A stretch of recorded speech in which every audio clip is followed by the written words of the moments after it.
Amanda. Detective Kenny said, my name is Dave Ballmer. I'm a detective for Frederick Police Department, and I'm a lead investigator on the Watts. This is the moment the perfect American. Family was exposed as the most devastating lie. Chris Watts presented himself as the victim, pleading on live television for the return of his pregnant wife and 2 young daughters. But the truth was far colder. Watts had replaced his marriage with a secretive new life, meeting his lover through the Tinder dating app, a motive that fueled a monstrous betrayal.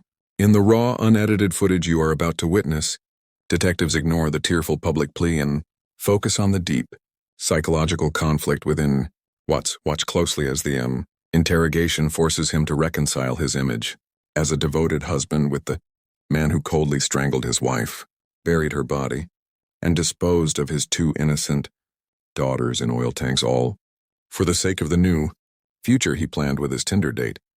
This is the truth behind the deception. Welcome to the interrogation vault. Case. Somewhere along the line, you made some statements about how you know Chris. Yeah, I met on Tinder at the beginning of like March-ish. Okay. And it was just like, I don't know, it was like fast and furious. I have a whole bunch of like articles written about me, and I think it's kind of like crossing over with the other girl, but like people have been like taking random pictures of me just walking down the street, and I just, I have no idea what to say, I mean, we just met once, and... Okay, and this was March of? This year. This year, 2018, and you met on Tinder? Mm-hmm. Okay, I've never used Tinder. Is there like a username, or how does that work? Yeah, so it's just like a profile you create. I've gotten back on there because you can deactivate it and reactivate it. It can either go off like your Facebook or Gmail, or you can just make a whole new like account or something like that. And so I went back and checked, and his profile wasn't there, so he must have deleted it on him. And okay, and what was his profile name? I don't remember. It just said Chris. Did he have like a picture? It said Chris? Mm-hmm. And the pictures I remember he posted were him. It was like, I guess like a catfish thing, but he used another guy's like picture. It looked similar, and it was definitely not the guy in the picture when I met him. I said it was just like a one-time thing, like I'm I'm sorry, I'm really nervous. It's okay. No, just relax. Like I have nothing to hide, nothing at all. I mean, it's a little bit overwhelming, but, and it's humiliating on, like, my end. It makes me feel, come off as a whore. But, So just walk me through from the one time that you said you met Chris at Tinder. Just walk me through that day, evening, whatever it was, that time period. I don't know, we just met, I don't know, it's like so blurry, and we just like met at the parking lot, Chick-fil-A. I don't know, it sounds funny. And I got something to drink, and then we just went back to my house, and... You both went back to your house? Mm-hmm. Okay, so followed me. Which Chick-fil-A was that? One on Center Place. On Center Place? Uh-huh. Okay. So he drove here? Yeah. And like it's around like the February, March time period. I couldn't tell you. I mean, I've met up with, I'm not trying to, sound like a whore or not, but, I went through a nasty divorce, and, my kids are in Vermont, and so I just kind of went wild, and I know it's not safe, and, I'm not gonna judge you here for that. That's not the purpose of this meeting, so don't worry about that. I don't care. Right. So talk to me just a little bit about where you met up. You said at the Chick-fil-A. Mm-hmm. Did you both drive there? Mm-hmm. Okay, what was he driving? He was driving a truck. Okay, what did that truck look like? I think it was like Navy or something. Navy? Yeah, like blue, black, something like that. Okay. Do you know what kind of truck? Yeah. Is it just a pickup? Anything specific about it or unique about it? Mm-hmm. Well, I remember. And then I remember just kind of, I don't know, I got something to drink, and then we just like, it was like so humiliating for me, I mean, because I mean, the meetup was just about sex. So we kind of just like went and, met him somewhere. And it wasn't like I know it's kind of funny now, but it was like a killer. And, no radars went off or anything. And so then it's just like scary. Like, I had this guy in my home, and, we, had sex, and he left. Was that in the truck? No, it was in my house. So you both pull up at the Chick-fil-A, and he pulls up in the navy blue truck, and you pull up in your car. What happened? Just walk me through that with a little bit of detail. I think it's just embarrassing. Like, Don't worry about that. That's just us in this room, and I could care less about that kind of stuff.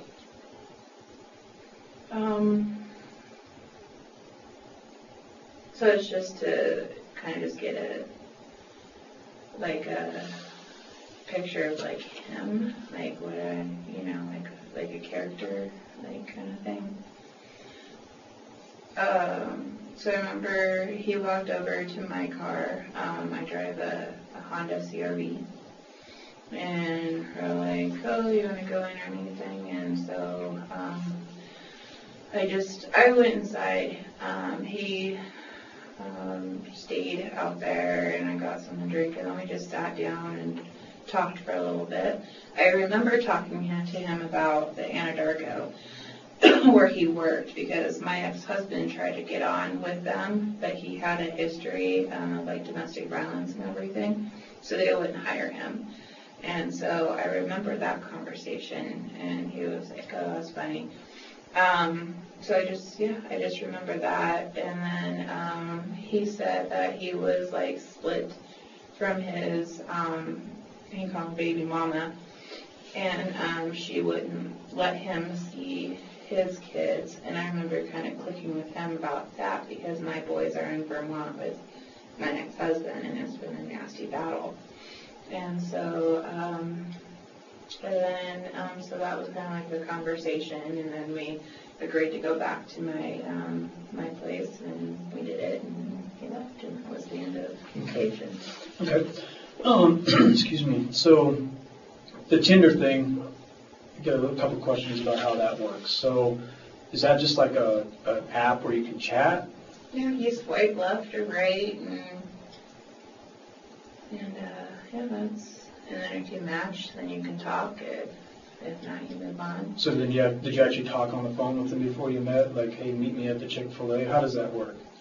So we talked back and forth, and then I had a different number through like a Text Now app, just because it was really like I'm really like funny about who has my like number. Like I'm all about like my privacy and stuff.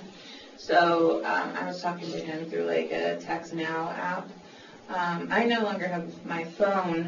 I do have a new one, but I kind of like, I don't have Tinder on this one.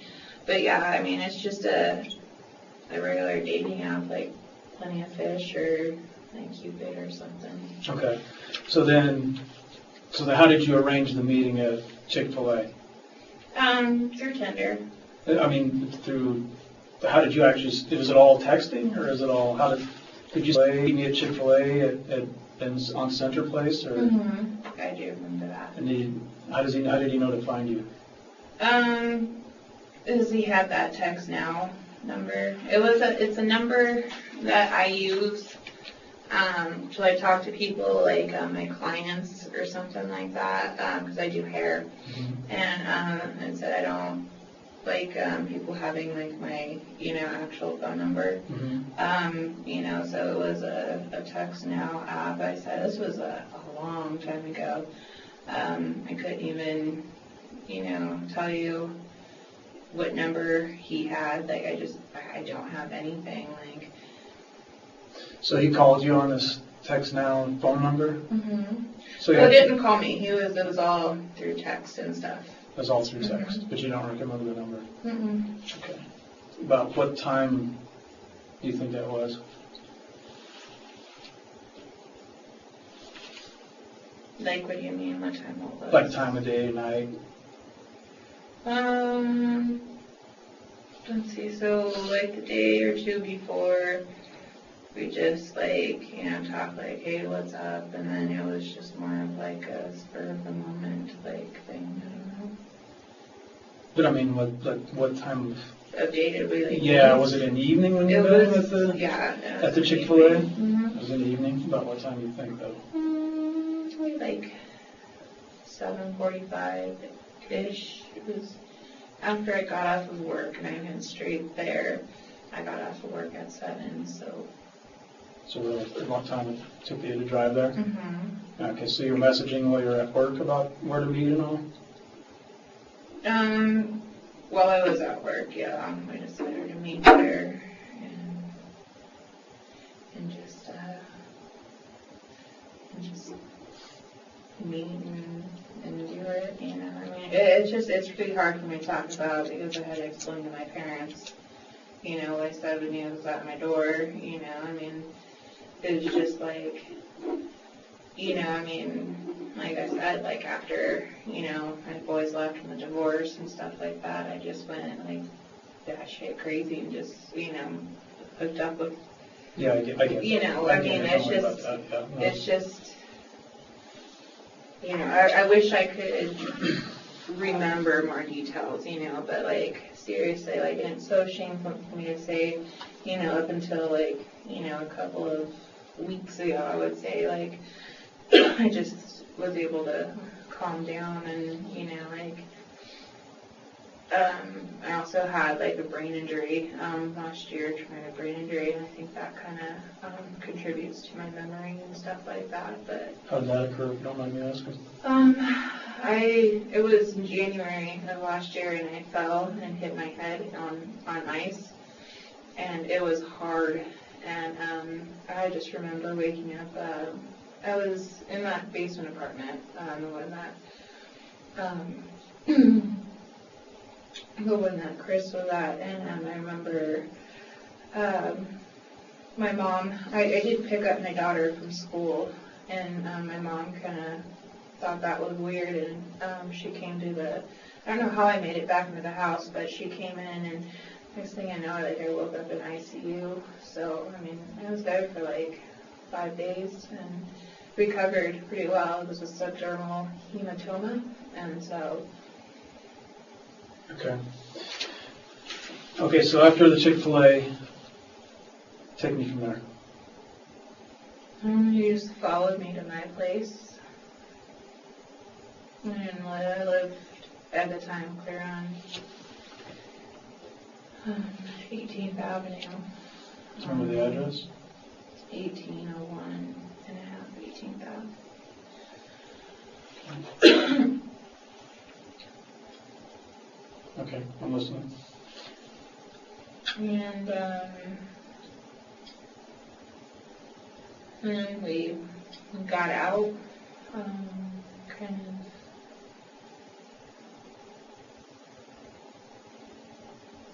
I smoked a cigarette, and I went inside, and it was really like fast. It was really aggressive, and then he left. Okay, and what do you mean by fast and aggressive? He was very like rough. That's all I'm gonna say.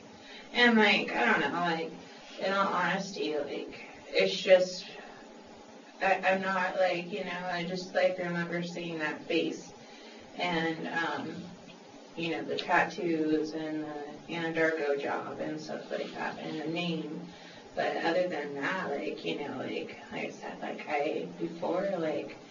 I couldn't pick out like 90% of the guys that I've been with, and like I know it sounds awful, but it just seems unreal that, I would know somebody that did that. Like, I keep having these doubts, so I just, I'm just not 100% sure. I mean, it's just like that all the details, match, like, it's just. So what point did he tell you his name? In the app.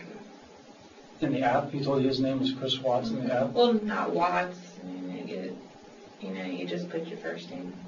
Okay, so he never told you his name was Watts? So how do you know it's him?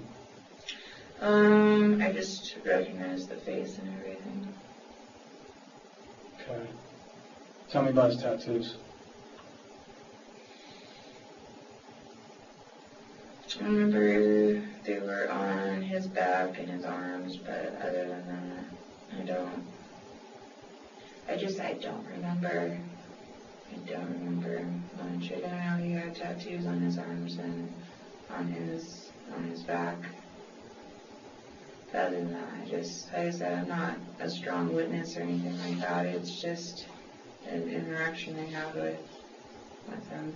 Do you remember seeing the tattoos on his legs? Yeah.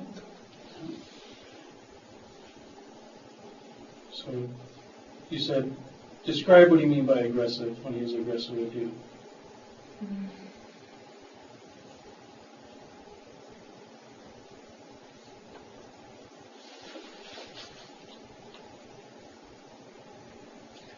I really don't want to say much. I really don't. Well, it's a pretty important case, so you're now in the middle of it. What's that? You're now in the middle of it, at least this part of it. So you said that he was being aggressive, so you need to tell me what that's about.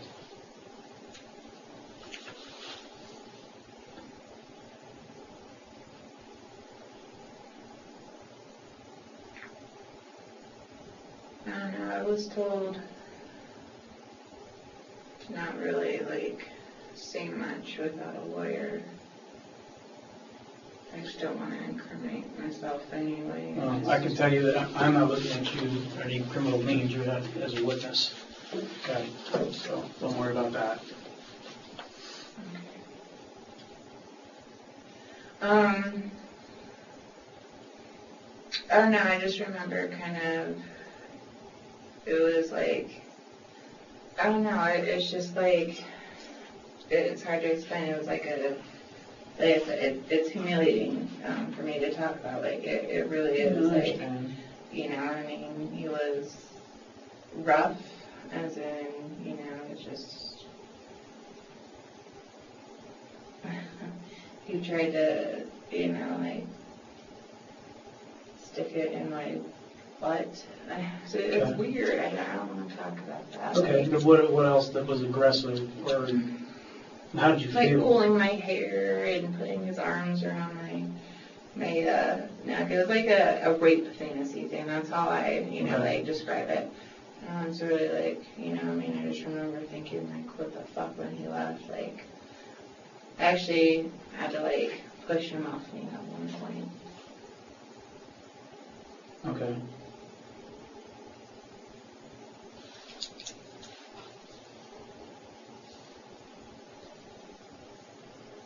I know that's rough. I'm sorry, but I have to ask that. Back up. Do you have your ID with you? Mm-hmm. Can I see that real quick, please? What's your current address now? Is it on your DL there? No, this is the old one. I haven't gotten it. Oh, your ID card.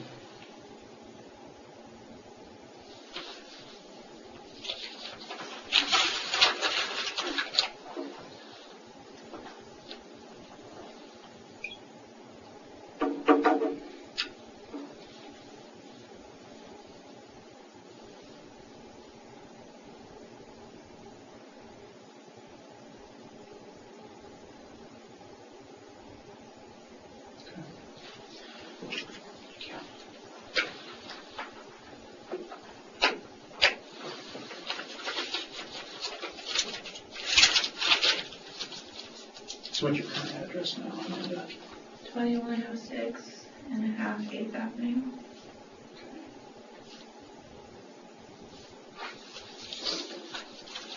So you were saying that people are taking pictures of you now and following you around, is that correct? Mm-hmm. Okay, tell me about that a little bit. Pictures here that I've screenshot and people screenshot and sent them to me. Okay.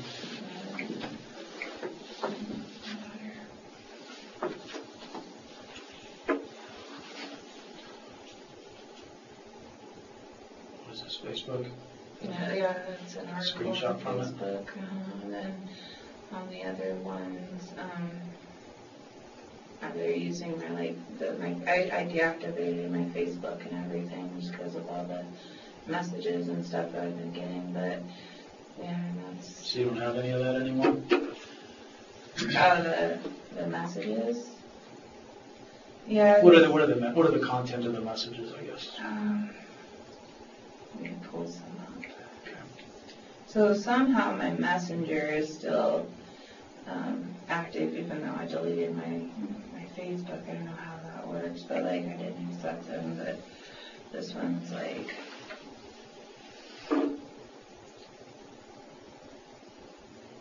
So the content of them is like that. How this started is my big mouth. I joined a group. It's like this Kimberly Kessler, this thing in Florida, this hairdresser that went missing, and accused like one of her coworkers of her disappearance. And so it was called like a sleuth group or something like that, and they created one about the lost case. And there's something about like, oh, I wonder if, there was a history of infidelity.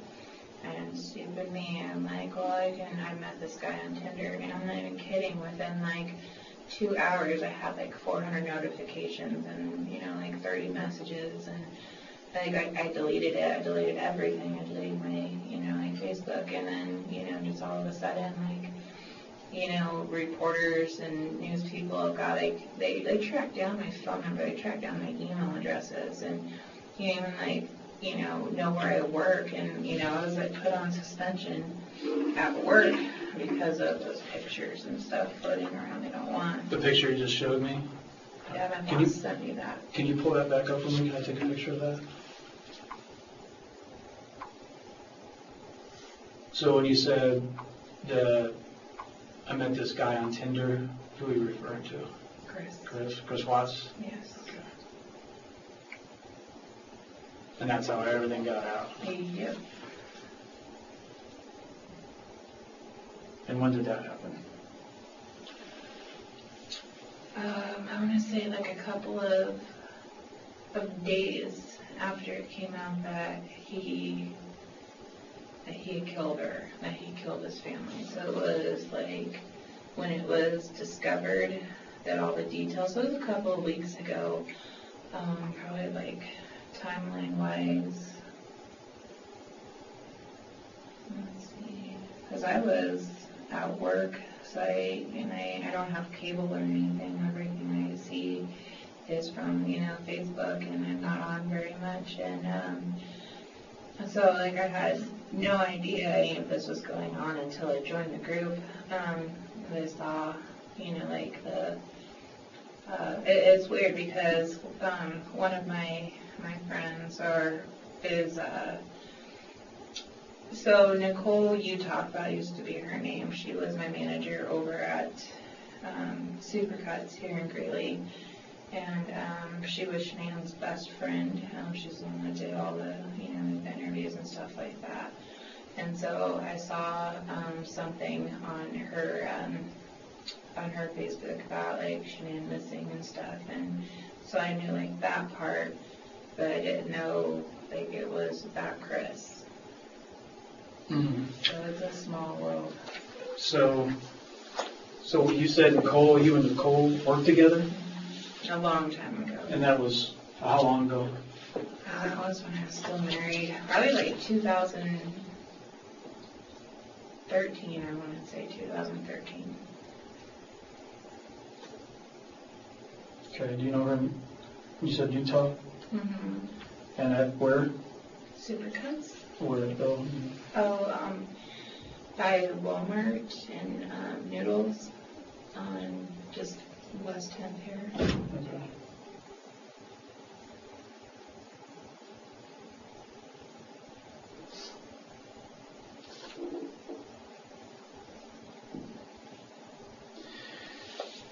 Okay.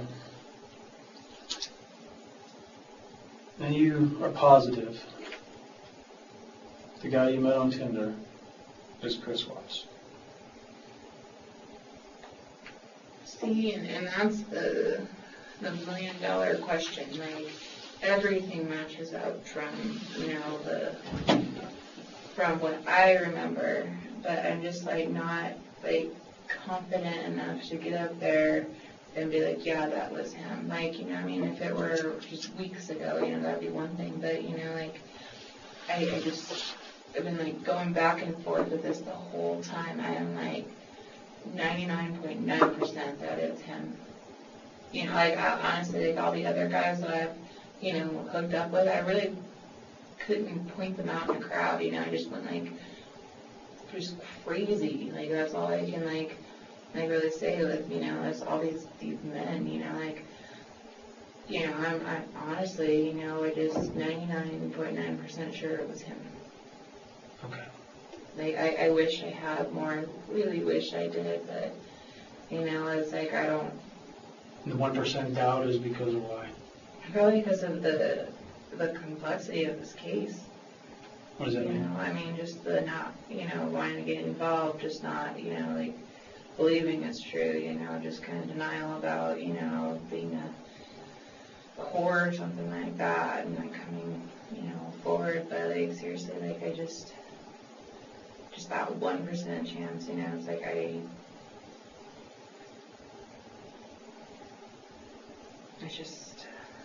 I'm more like leaning like yes, I'm just like everything matches, just what I have in my head, like, just those images that I can't get out are coming burned in there, but I have this, like, these doubts, like, it's just, I just don't know. Okay. Did he talk about his family?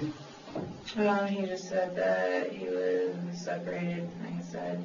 Yeah, he was baby mama, wouldn't let him see his kids. He didn't say anything else, but I do remember him saying that. And then the Anadarko conversation were the only two conversations that we really had. Okay, so he told you he worked for Anadarko, mm-hmm. And was that before or after you met him? This was in person, I mean. This was during. During what? Our meeting, yeah, at Chick-fil-A. At Chick-fil-A. Mm-hmm. Okay. Did he ask you what you did? Yeah, I did hair. For Supercuts? No, I'm on Great Clips in Portland. That's where you're at now? Mm-hmm. Okay. And were you at Great Clips at that same time you met him? Yes. Okay.